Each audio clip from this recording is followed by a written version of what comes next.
Guys, dahil wala akong pambayad ng pangpatahi ng shoes ng anak ko, ako ang magtatahi.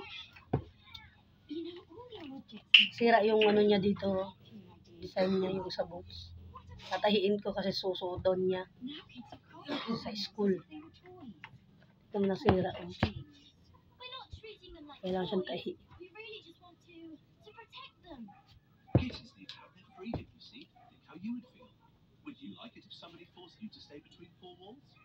Ito yung sinulid.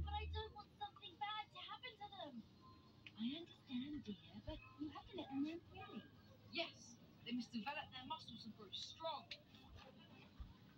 Yes, Barbara Brown.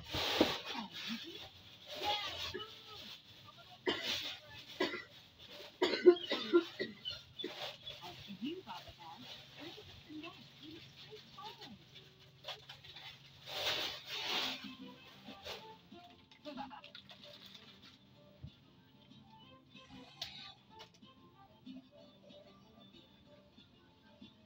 Come on. 1, 2. 1, 2. That's good. 1, 2. 1, 2. 1, 2.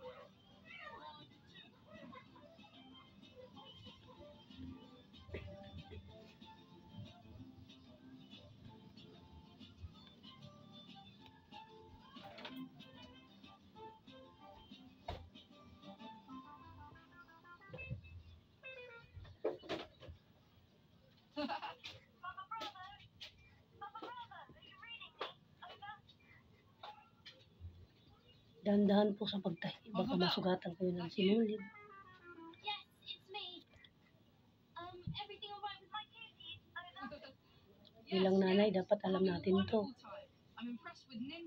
May mga punit yung mga damit at panda ng ating mga anak.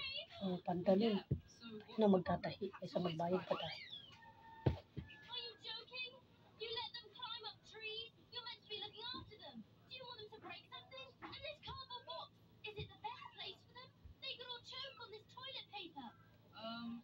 Dapat tayo mga nanay marunong sa mga paraan. Hindi na tayo gumastos. Tulad nito. Yung iba nagbabayad pa sa patahian. Mas nagawin mo na lang. Na mag-isip ng pambayad.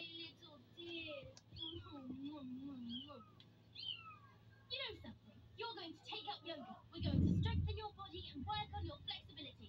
What a good idea. Yung sapatos na to, Take it easy, Rosa.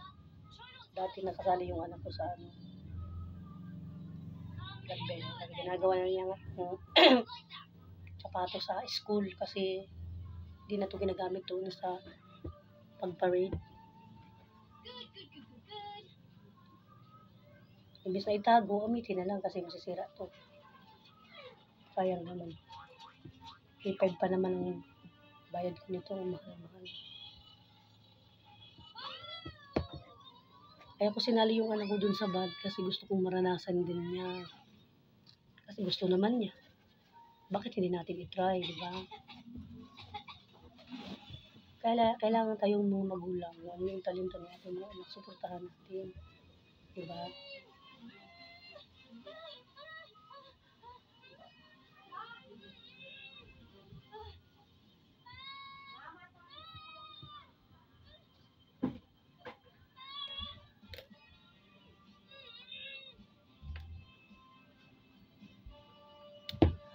Ayan. Ayan na siya.